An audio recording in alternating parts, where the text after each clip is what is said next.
I'm Mariam Safeddin, a first-year Harris MPP student studying social and urban policy. On behalf of the Harris School of Public Policy, I'd like to welcome everyone here tonight, including those joining us remotely via webcast. As a recipient of the Harris Alumni Fellowship Fund, today is an especially meaningful evening for me, as Harris and the broader University of Chicago community are in the midst of a 24-hour fundraising campaign called Giving Day. Gifts made in this 24-hour period go directly to student aid and programming. I am the first in my family to go to graduate school.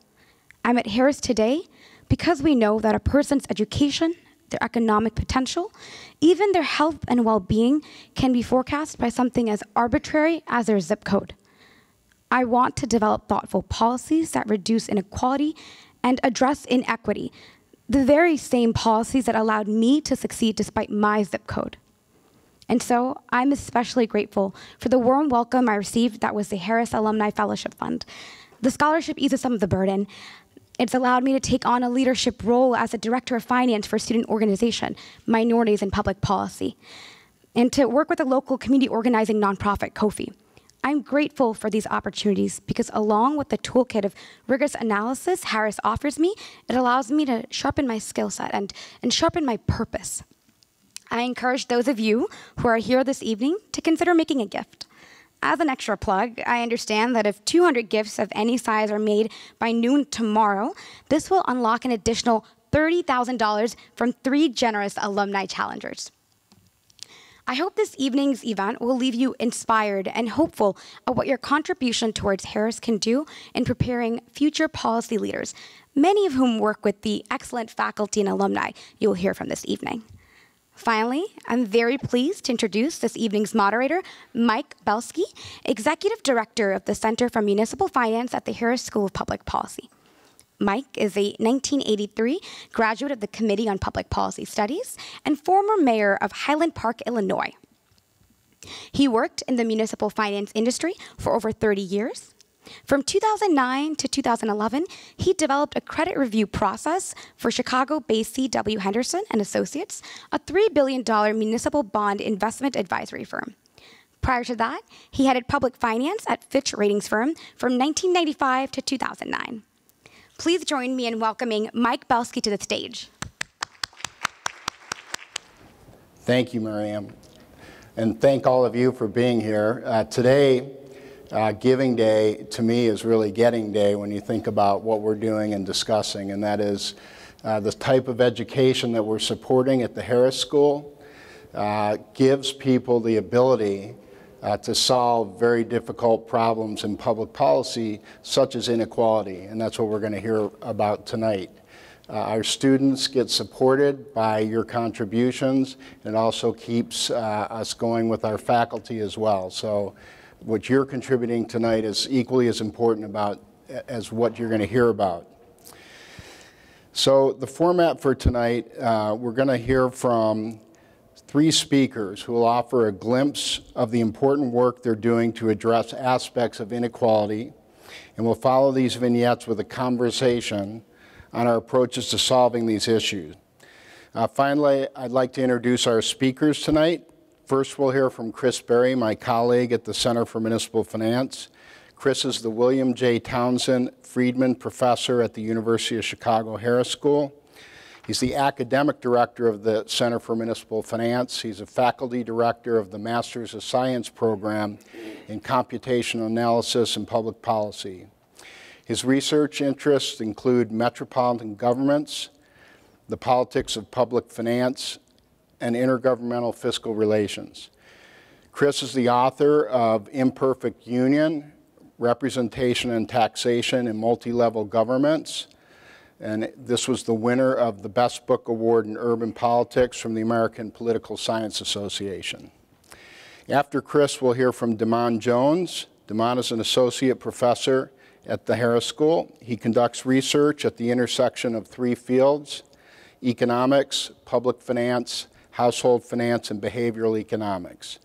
His current research topics include income tax policy, Social Security, retirement and retirement savings, and the interaction between employer-provided benefits and labor market outcomes.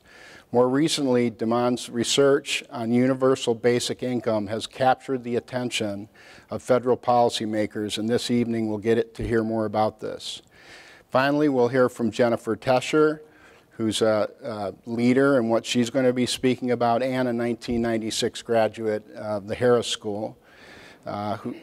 Jennifer is the CEO and President and Chief Executive Officer of Center for Financial Services Innovation. It's the nation's authority on consumer financial health. CFSI leads a network of financial services innovations committed to promoting high-quality financial products. More importantly, Ms. Tescher founded CFSI in 2004, has since achieved notable success in championing increased access to high-quality financial products and services for underserved consumers as an objective for the industry. She has become nationally known as an expert on this topic, frequently quoted in national and financial press, including the New York Times, NPR's Marketplace, and Washington Post. So with that, I'd like to welcome up Chris Berry. Thank you, Mike, and thank you all for coming out tonight. And those of you who are with us remotely, thank you too. My name's Chris Berry. It's good to see a lot of familiar faces of our alums who are here. And the topic for tonight is I guess, for better or worse, a timeless one, which is the hope in the fight against inequality. And it seems that for all the progress we may make on issues of inequality over the course of time, there's always some sort of new sources of inequality that are being discovered, perhaps more subtle or insidious than those we've known in the past, though no less consequential. And I want to talk tonight about one of those, and through the lens of something I've been involved in here in Cook County, and that Mike and I, through our center, are taking nationwide. And this is a question of property tax inequities. And as many of you may know, the property tax is the most important source of funding for our local governments. And from most people's perspective, it is what might be considered a flat tax, or a tax in which everybody pays the same proportion of the value of their home. Or at least that's the intention of the tax. And I'm going to talk to you tonight about a feature of the property taxation which sounds kind of super boring. And that's the assessment stage, which is how do we know the value of people's homes? And it's going to turn out that in that quite technical and often overlooked phase of property taxation is built in, I'm going to argue, pretty fundamental inequities that make the property tax, in fact, one of the most regressive taxes that we have.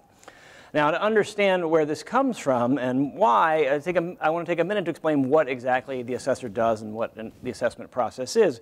So unlike the income tax, where the IRS gets a W-2 every year saying how much money you made, and the property assessor's job is to figure out how much each property in this jurisdiction is worth. Some of the properties in any given year may have sold, and so that's an easy problem to figure out. What they sold for is what they were. The vast majority of properties will not have sold. And so what the assessor has to do is basically take a look at the properties that sold, develop some kind of a statistical model on the basis of that, and then apply that model to value the properties that haven't sold. When this is done properly, all the properties should be assessed at this constant ratio of their value. So let me give you an example on this slide of what a fair and accurate system would look like. So the law in Cook County, for instance, says that every property should be assessed at 10% of its value. And so what this graph is showing you is that with an accurate and fair assessment, regardless of the price of the home, the assessed value will be 10%. So the assessment ratio would be 10% of the value. And the assessor's job is to price every home that way. If so, then everyone's kind of paying an equal proportion of the value of their home in taxes, and that's the intent of the property tax. Let me show you what this system actually looks like here in Cook County. The blue line is, in fact, the assessment ratios as they actually exist here today.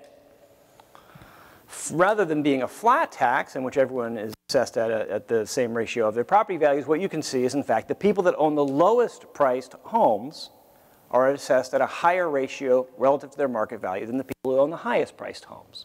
Okay, so I know there's a lot of data nerds here. So this is a binned scatter plot. So each dot here is 1/5 of the data. I've just divided the data into 20 bins. And each dot is just showing you the average sale price in that bin and the average assessment ratio. So if you look at the bins at the bottom, it's saying the bottom homes, the bottom 5 and 10% of homes, are assessed at something on the order of 11% of their value, whereas the top 5 or 10% of the homes are assessed at something like 7% of the value. This is a huge difference in the proportion of taxation being charged to these folks, and it translates directly into the tax rates that they pay. So this is the same graph now, but expressed as a tax rate, the effective tax rate.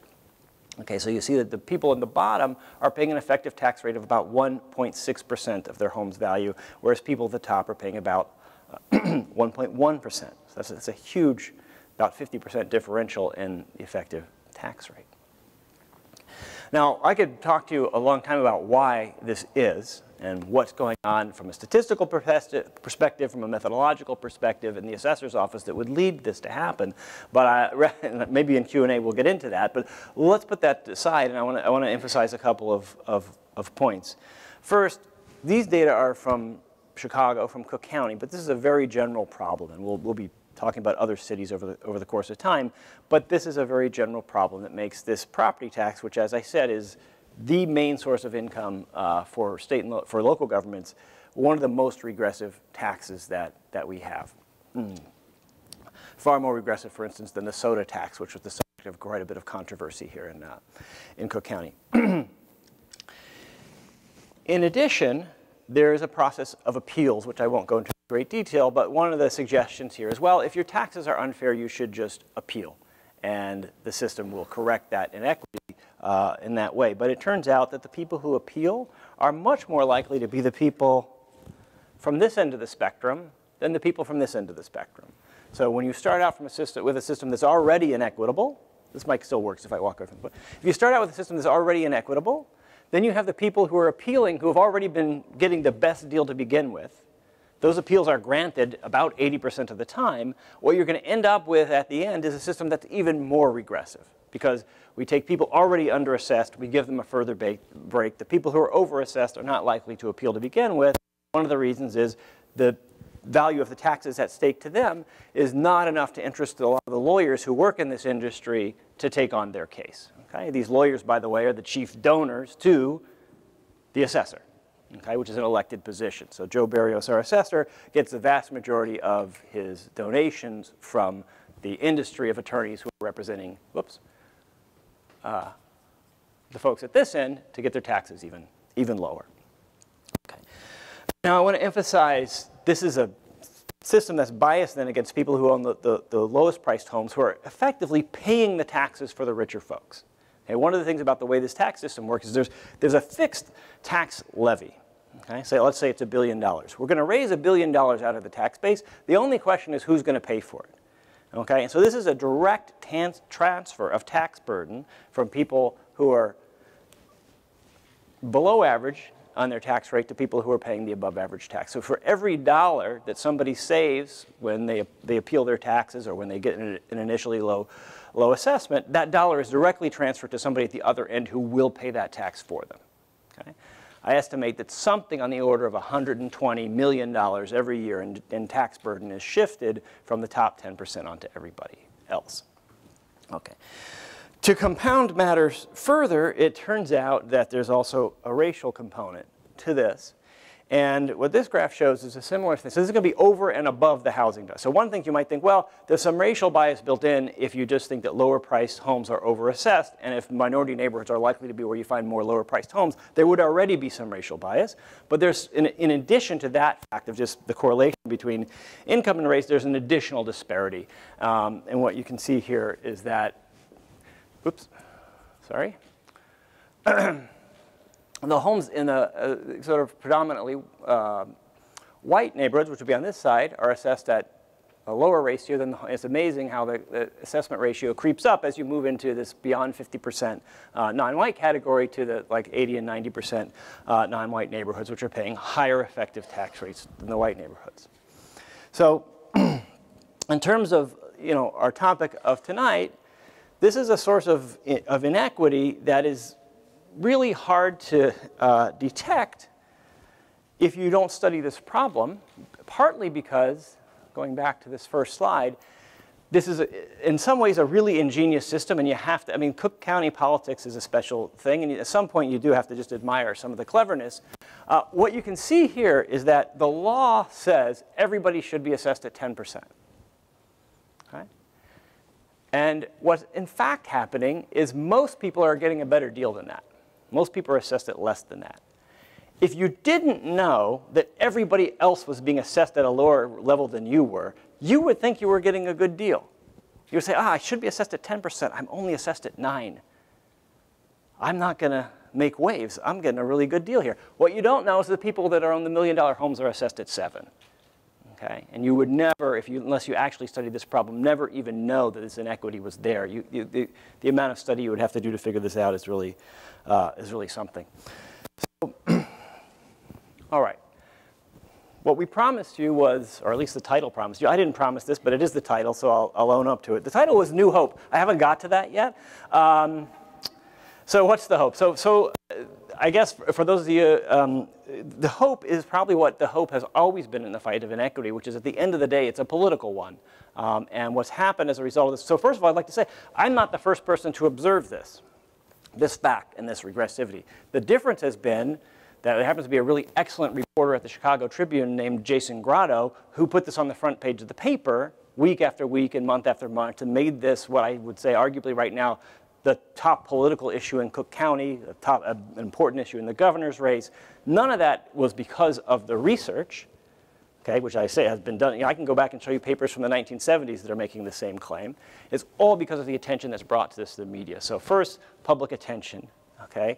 Secondly, is that public attention will only make a difference if it translates into some kind of political action. So what we've got now is there's a civil rights lawsuit that's been filed against Cook County over these racial disparities. It's amazing that we're still having these kinds of civil rights lawsuits in this day and age in a Democratic-controlled county, but we are. And there's an election in March, and there is a credible challenger for the assessor's race. And again, I would have said, you know, if you asked me a year ago, is it possible to have the elected assessor in Cook County, Joe Barrios, who happens to be the chair of the Democratic Party, could you ever defeat the chair of the Democratic Party of Cook County in an election? I would say no, but it looks realistic now. So the hope is politics, which is what it's always been. This is not, some of our colleagues will talk about some issues where it's a technical problem. It's hard to figure out how we're going to solve this. This is a matter of, do we care enough to solve it? And will we go out and vote and make a difference? Thanks. At the Harris School, as you know, we want to address the most relevant public debates at hand. And so when we're thinking about what we should discuss, we want to, definitely get a finger on the pulse of the public. So naturally, we go to Twitter. And so what I have here is a tweet. And you might wonder why this tweet is up here. So before tonight, if you're wondering what Twitter and Stockton, California and Chuck Woolery have in common, it's universal basic income. So here we have a tweet which is basically a debate or a discussion or a fight between two people on Twitter. The person tweeting is Michael Tubbs. He's the mayor of Stockton, California.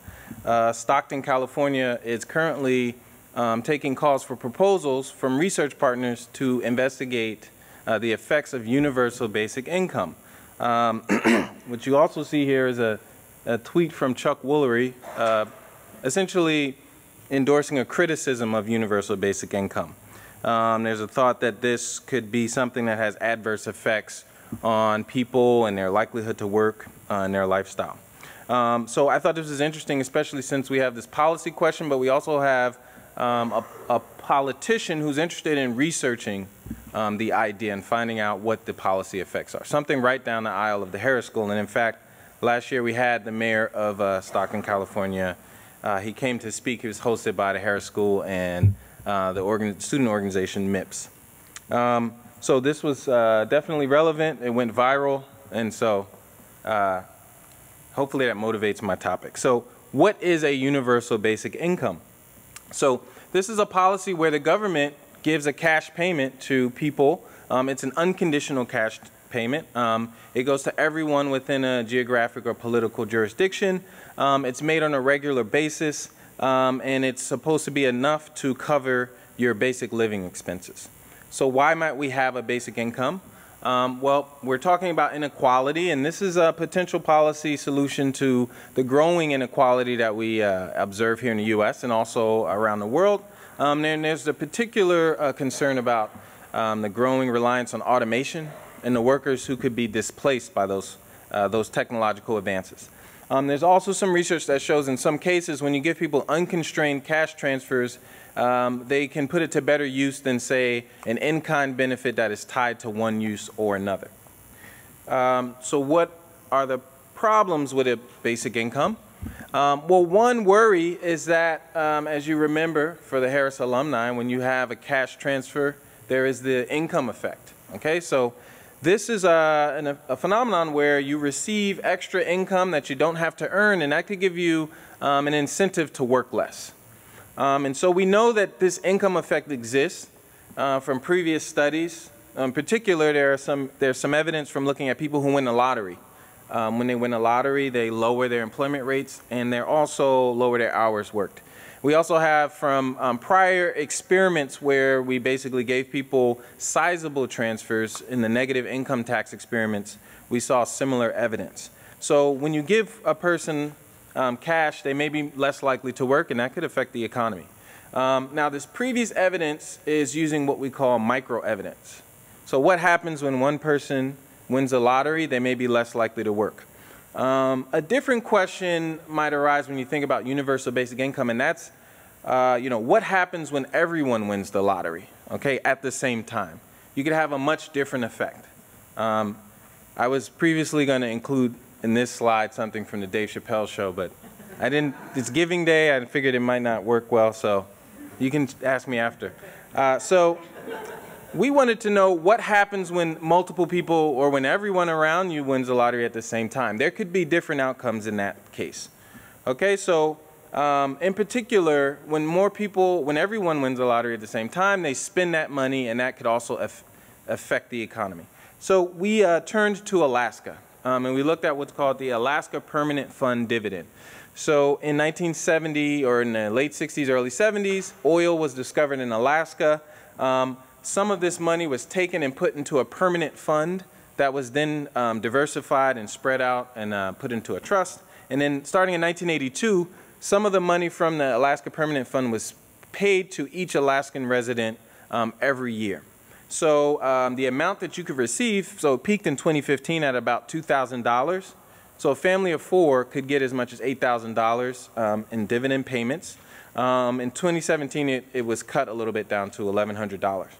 So what I did with the co-author, Ioana Marinescu, is we looked at what happened in Alaska before and after 1982, once they started to pay these dividend payments. And this gave us, some additional insights into what a universal basic income might look like. This is not the scale of a universal basic income, but it is unconstrained, unconditional cash, and it goes to the entire economy or the entire set of residents in Alaska.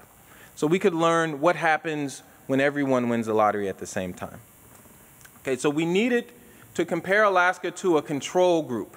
Okay, and so Alaska is a unique state, if there's anyone in the audience from Alaska. And so what we did was we used this method called the synthetic control method. We wanted to find a set of states that when averaged together, they could approximate what Alaska looked like prior to 1982. So for example, when we look at employment, these are the candidate states that we averaged together, and we averaged them in a way that they looked very closely, they looked very similar to Alaska.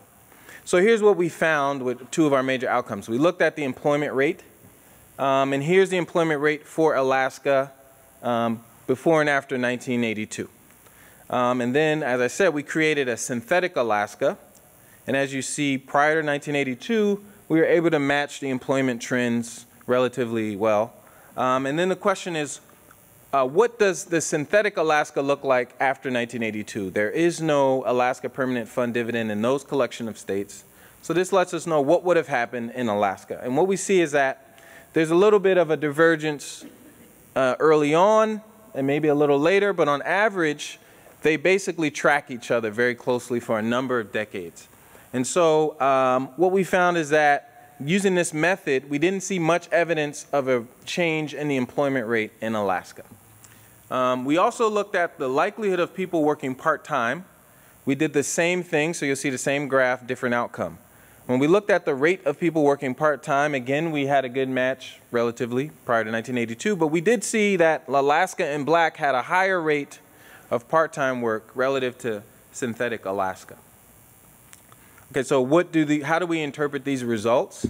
So with respect to employment, the prior literature suggests that there is this income effect. If you give someone this cash payment, they may be less likely to work. But there's also reason to believe that there's what we call a macro effect. So when you put money in people's pockets, they spend it. That goes back into the local economy, and then local businesses want to hire more people, and that offsets the micro effect. So we found that those two effects basically kind of cancel out. And in terms of part-time work, there could be that people scaled back their hours.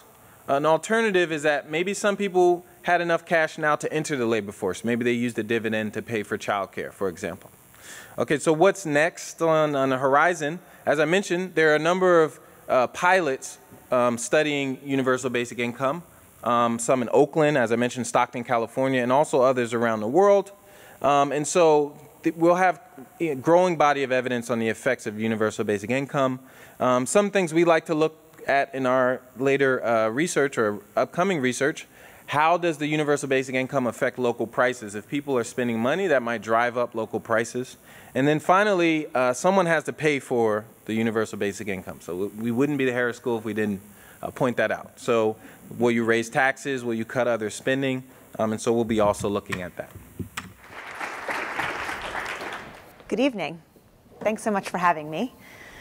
You know, often when we have conversations about inequality, there's usually some kind of qualifier. We're either talking about income inequality, or maybe we're talking about wealth inequality, or maybe we're talking about inequality of opportunity versus inequality of outcome. We haven't really framed the discussion that way tonight because we're really all talking about inequities in a variety of shapes and forms. And tonight I'm going to talk a little bit about cash flow inequality, the inequalities that we have in the amount of cash that we have to manage our lives. It's not something we tend to think about very much. And in order to have that conversation, I want to introduce you to somebody. Her name is Becky Moore. She's in Ohio. And imagine that it's a fall day, early fall, but it's still very warm. It's a beautiful day, actually, the kind of day where you'd want to be outside and you might have a smile on your face. But Becky is worried. She is debating whether or not to pay her mortgage. It's not due for 3 more weeks, but she just got her husband's paycheck, and she's got the money in hand, and she feels like, I should pay it now. She's not sure how much his next paycheck is going to be. And if it's not very good, her bank account's already pretty low. She won't have enough money to get through the rest of the month and to meet other household obligations. See, her husband repairs long-haul trucks. He's a mechanic. And he works the night shift, really the afternoon shift, 2 to 10. That shift already gets fewer trucks than the day shift. But more importantly, he works on commission. And in the fall and the spring, it's great weather, so trucks don't break down that often. He could make as much in the summer months when it's really hot and the pavement tends to really burn up tires. He could make as much as $3,400 a month in a July, say. But in October, he might make only about $1,800 a month, a pretty sizable difference. And you know, from every couple weeks to every couple weeks, Becky just doesn't know what kind of paycheck Jeremy is going to bring home. And so she's really debating whether to make this payment now or whether to hedge her bets. So that's a perfect segue to talking about this broader study, the research where that story comes from. That's not a made-up family. That's a family. They really live in Ohio, and they were among the 235 families that we studied as part of the Financial Diaries, which was published in March of last year. It was written by my colleagues, Jonathan Mordock, an economist at New York University, and Rachel Schneider, who was at CFSI with us for 10 years and just left us at the end of last year. And those 235 families had a visit every couple of weeks from a field worker who was capturing every dollar that flowed in and out of that household. Because most of the time we tend to think about people's income on an annual basis and on an average basis. But people don't live annually, they live week to week. And they don't live in the average, as Becky's story tells you. They live in what is coming in at that moment. And the book is really interesting and really groundbreaking, and there's lots of interesting findings, but the most important finding is about the increasing volatility that we find in people's incomes. Research from Brookings will tell you that volatility in income has been increasing since the 70s, and it's increasing across the board. But the fact is it's increasing more for people at the lower end of the pay scale, and for people who are in less traditional jobs, less 9-to-5 jobs, less W-2 kinds of employment. So what we found on average among these 235 families is that 5 months out of the year, they experienced a spike or a dip in their income of plus or minus 25%. So that's not just like, you know, a little difference in your paycheck. That's a pretty significant difference. It makes it very difficult to plan. It makes it even more difficult to plan because expenses are not as steady as we might, think they are. And oftentimes, the income spikes and the expense spikes don't match up with each other. So as you see on the slide, 61% of the time expenses spike at a time where income isn't spiking. So this is a classic mismatch between your inflows and your outflows. This is really an expression of cash flow. Now, when you have more money, you have a cushion. So you're able to bridge those times. Or you may be in a better position to qualify for credit. Or you may be able to turn to friends and family. But when you're living on the edge and you're living in a community where other people are also living paycheck to paycheck, and you really aren't making enough money barely to save in the first place, and you've had this problem before and so your credit really isn't so good, you kind of run out of options. This creates a tremendous amount of friction in people's lives. So this is the Harris School, so we have to talk about what's the fix. We can't just talk about identifying the problem. And so I don't have time to go through all of these here, but I want to point out 4 potential categories of fixes and ways to think about this problem. Some people would say, well, let's develop products and strategies to help people manage the risk. What happens, for example, when your outflows exceed your inflows, but it's purely a cash flow problem? Money's going to eventually come in, maybe 2 days later, but the bill is due today. Well, often in your bank account, it means you're going to overdraft, right? That's one consequence of this cash flow challenge. And so enter companies like Dave.com, which happens to be a company that we've invested in as part of our financial solutions lab. They look at your cash flow. They use an algorithm to give you a heads up a week in advance or so when it looks like you might be in a position where you're going to be overdrafting, so that you can be aware of it, you can manage and juggle your funds and try to avoid the overdraft. Similarly, Wells Fargo just announced a similar kind of predictor tool, more about trying to project forward what your cash flow is going to look like over the course of the month, so that you can it can help you to plan when to pay various bills. There's another option, which is to try to reduce the volatility. That's what a company called Even is trying to do. It's another one of our portfolio companies. Even's original idea was, if people are having such uneven income, maybe we should use an algorithm to look back and say, well, what's the average amount of income? And then in months or pay periods when you're making above the average, we'll take that extra and put it aside. And in pay periods when you're making less, we'll bring that money back in.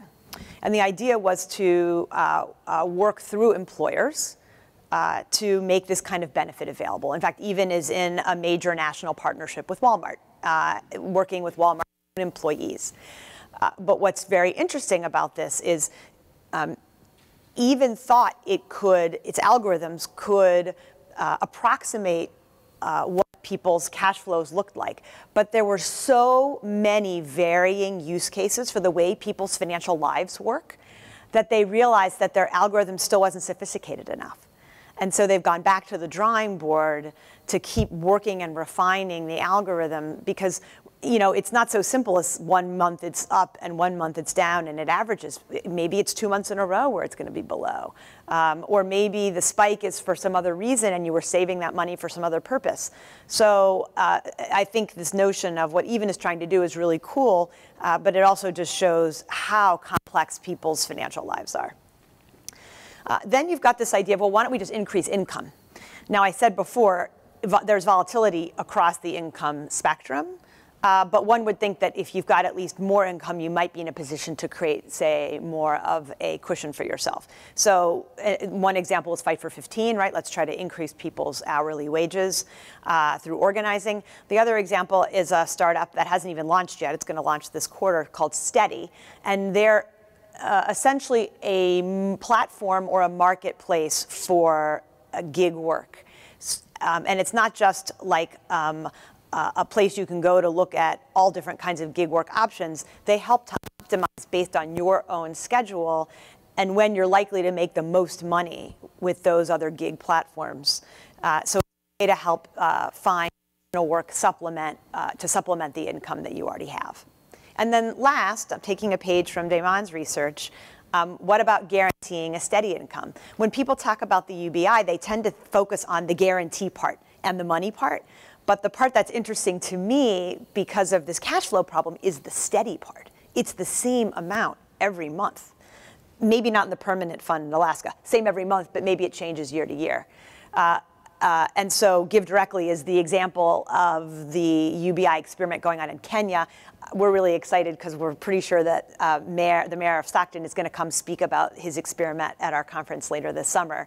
So we're really interested in UBI as sort of another tool to help people smooth out or create more steadiness in their lives. Now, I need to tell you how the story ends. It turned out that Jeremy got so sick of like the uncertainty that was his paycheck that he took a new job. Now this job pays $17.50 an hour plus overtime. But when you add up how much money he's going to make on an annual basis and you compare it to what he was making on commission, he's actually going to make less. And on top of that, he's got a longer commute. And so when the trade-off becomes, I'm going to take less money and have a worse commute because what I really want and need in my life is steadiness, and that if I ever want to get ahead, I've first got to have some resilience, some steadiness, we have a fundamental problem in the United States that we need to address. Thanks very much. So Damon, I want to start with you. You had mentioned that there are these macro impacts as a result of the universal basic income. Was that studied in Alaska or other places, the actual economic output? We looked at that somewhat. So what you would expect to happen if you thought that these macro effects were taking place, you would expect a different impact on industries that primarily serve Alaska versus industries that sell products around the world. The rest of the world is not getting the permanent income or the permanent dividend, just Alaskan residents. So we compared the outcomes to industries that are tradable, that trade their goods outside of Alaska, and non-tradable, like restaurants, construction, local services. And we found that the effects on employment, so reduced employment and more part-time, those were concentrated in those tradable industries. Mm-hmm. Their customers were not receiving the Alaska permanent dividend. For the local industries, we didn't see much of an effect at all in their labor market, meaning that those macro effects, that's evidence that's sort of consistent with there being an impact on the local economy. So do you have any sense, there are a lot of transfer programs from the federal government to underprivileged people, and this program you're talking about is universal to everybody. Would that supplant some of these other programs because of the provision of the income and the economic impacts? It could, but that's not a necessary condition. So you could finance this by just raising taxes on certain people, or you might replace other type of spending with the basic income. One thing that people like about the basic income is that since everyone is receiving this payment, you might find more political support, similar to what you find with Social Security, relative to traditional welfare programs. But also, some people like it because they are looking to replace other types of targeted transfer programs. Mm-hmm. So there's still a big debate about how it would be financed and whether it will replace those other programs or not. Great. So Chris, I wanted to ask you a question about our Cook County, near and dear to us, and comparing it to other large jurisdictions that also have numerous properties that people could appeal their property taxes. Do you think that we're unique because of not so much the models, but because of our political system, or does this exist in other cities around the country for the same reason? So I think the basic reality of the inequities in the property taxes and the regressive assessments is very general and exists in, I would guess, most jurisdictions. We have some research now underway that will allow us to quantify that, but from what I've seen thus far, it's quite general. What's unique about Cook County, unfortunately, is the appeals racket. I was about to call it a process. It's an appeals racket in which, essentially, you appeal a tax, often a tax that was already lower than it should have been. It's lowered further, and a lawyer gets a cut of your reduction, and everybody walks away feeling like they had a good deal. Of course, all that is transferred onto the people that didn't appeal, which are predominantly people in lower income people in neighborhoods with less valuable housing. And meanwhile, those lawyers are giving back a big chunk of that to the assessor in the form of campaign contributions, not to mention the fact that the law firms are run by people like Mike Madigan, the Speaker of the House, Ed Burke, important aldermen. It's just an absolute racket. And that, from what I can tell, that is a unique Cook County phenomenon. Okay. And so you start with having wealthier neighborhoods, wealthier properties already underassessed. Then they go through the appeals process and make it more aggressive by a reduction. How do they get to that starting point where they're already underassessing properties that are of higher value? So the one main takeaway is that the regressivity and the underassessment of the wealthy is already in the initial tax bills. Even before anybody's appealed, it's already in just the original tax bills that come out from the assessor. And so it is a very natural question to ask, why? The answer is that the assessor will refuse to tell you, and we know a couple of facts. We know that they have a statistical model that they claim to be using to do the assessments, but we further know that 98% of the actual assessments they put out are not equal to what their own statistical model said it should be. So they are systematically changing the assessments in a way that they refuse to divulge. There's a lawsuit right now between the Tribune and the assessor's office where the Tribune has said, please give us your methodology and divulge how it is that you changed the estimates from what your model statistically said it should be to those that you actually sent out. And believe it or not, the assessor is fighting the right of people to know the answer to that question. At taxpayer expense, no less, they are fighting in court to deny our right to know how they come up with our assessment. So I don't know. It would be a few people in the assessor's office know. Okay. So I have a question about your organization and the strategies that you were looking at. So I looked at the book you had referenced and heard the story that you were talking about. So if some of these organizations are working with the Walmarts of the world, how does that person in Ohio that's a truck repairman, how are they getting access to these services? So among the many things that we do at CFSI is we really try to seed innovation around tools and experiences that are going to help people improve their financial health. I don't by any means think that financial health is purely a private sector problem or just a financial services problem, but there are important tools and strategies that, that the private sector can develop to at least ameliorate the effects. So I mentioned that we run something called the Financial Solutions Lab, where we every year open up a competition, a challenge, looking for entrepreneurs or nonprofits that are building businesses to really help solve critical consumer challenges. Over the last 3 years, we've received over 1,000. We've seen 1,000 deals, and we have a portfolio of about 26 companies. Our new challenge actually opens up next week. If anyone knows anyone or is busy at their own keyboard coming up with something.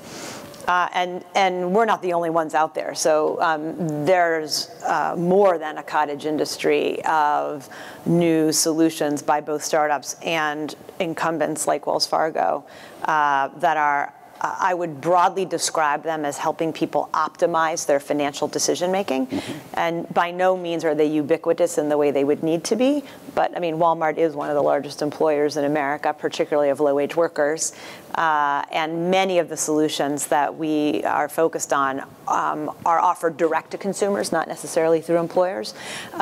There is an irony, in a way, of thinking about the employer as the channel for a tool like Evens, because one thing that Walmart could do, and I believe they have actually, as have many other employers, is to stop relying on that day-to-day scheduling. You know, technology can be, oh boy.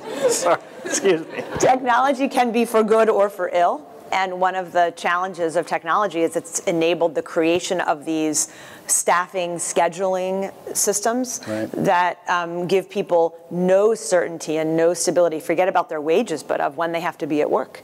And there have been some local and state laws that have been passed trying to reduce reliance on those. So that would be another solution I could have put on my slide as well. I was going to ask you, other than mayors, the mayor of Stockton, are you seeing political support for this at the federal or state levels? Yes, I think that at the federal level, you know, that's its own circus. I don't think they're really able to focus on any of these things. But I do see tremendous innovation at the state and local levels, because that's frankly where it has to happen.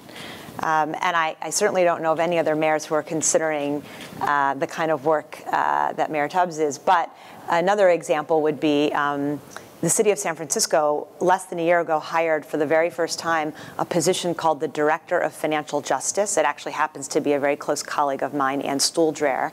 And her job is to try to tackle the issue of fines and fees. We've all read the stories of the inequities in can't make a small bail, and so sit in prison for 2 years, longer than your sentence would have been if you had been found guilty in the first place, or you get a ticket, you can't pay it, the fees spiral and spiral and spiral.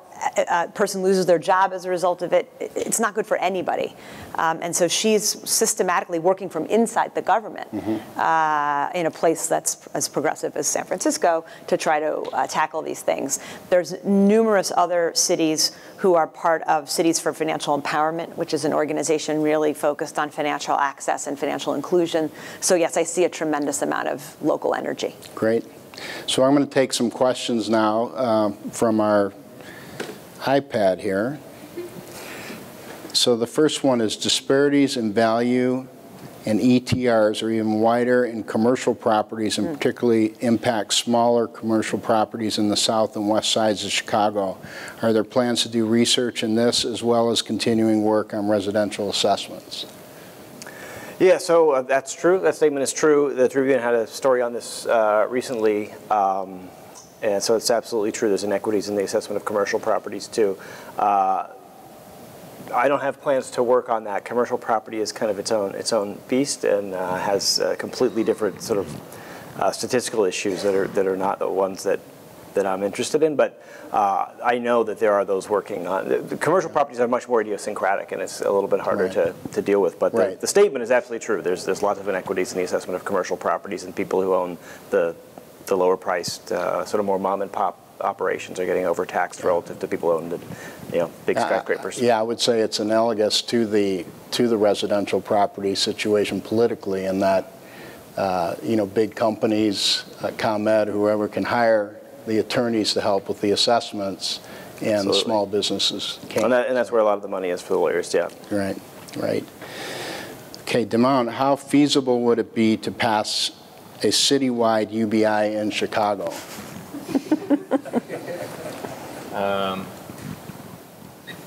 So I'm not the political scientist on the panel, so we'd have to think about that. So, there's a number of issues that are involved there. You need to think about how you want to finance that. Oh, sorry. Can you hear me now? I wasn't saying anything important anyway. I don't know exactly how to answer that question. I know there'd be a number of questions that you want to answer. So you want to think about how you would finance that here in the city of Chicago. And that might, given, some of the challenges we face, that might be a tall order. So it's an interesting question. Alaska had the benefit of having, these oil reserves, which we don't have in Chicago. Not yet. We haven't discovered them. Yeah, right. They could. Alaska hadn't discovered them, and you've said until what, 2002? Exactly. That's the next racket. Yeah. Right? So, in the absence of that, I might expect, this to be more realistically financed on a larger scale. Then you go to the state of Illinois, and we probably will not stop there. So we'll keep going and think about what federal policies might help. And so I think you would have a better chance thinking about this at a federal level. But, there are some localities that are looking into this. So, I think there's some possibility, but each city has to think about their fiscal, current fiscal situation.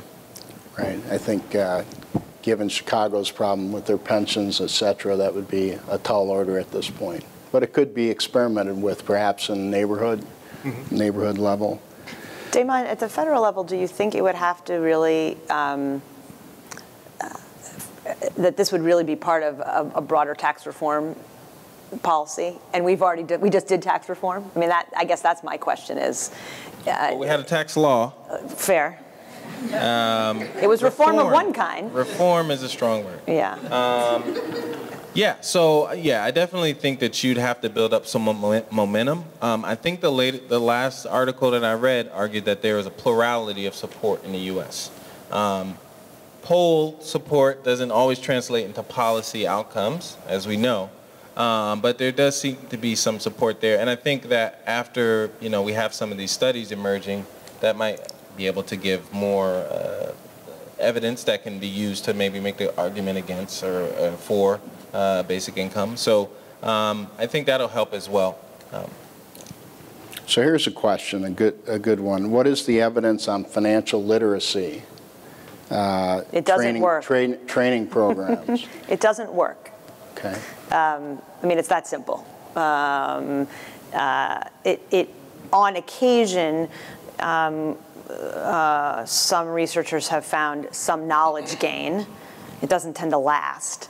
But more importantly, it really does not translate into behavior change.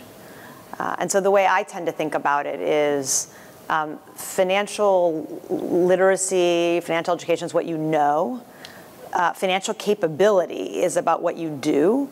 And financial health is about what you achieve. Ultimately, I'm really focused on outcomes. I'm focused on the outcome of financial health. I can't really speak to young people. I think that's a different issue. But for adults, adults learn differently. They tend to learn by doing. They tend to learn in the moment.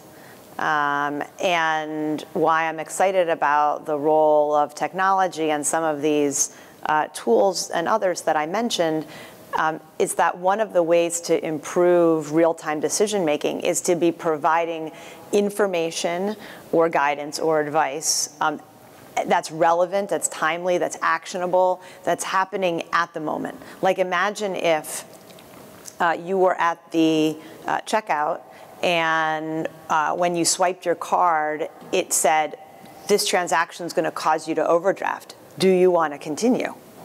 We have the technology to do that. That's not an issue. Would having that information change one's behavior? Not for everybody and not in every circumstance. I mean, increasingly, the tools that are available are really giving people advance notice, not just that sort of embarrassing moment when you're at the checkout line. Now you can check your balance on your phone before you even get to the checkout counter, for that matter. So I'm more interested in finding ways that we can embed or insert relevant information into people's financial experiences. Great. Damon, one concern about UBI is that it will not provide unemployed citizens the dignity and sense of achievement that comes with work. How do you respond? Well, I think there's this, there are some people who say that the cost of UBI, if people are exiting the labor force, is that, you know, number one, they may not work as much. There are certain additional values to working. Number two, there are political issues with the less people work, the less of a sort of a political labor, group that you have to organize around. And the only thing I would say is that what we found in Alaska was that we didn't find a large effect on people exiting the labor force. So it didn't seem like that cost was the primary concern, at least in that case. Yeah. So Chris, did you control for sales recency or comparable home prices across the different homeowner characteristics?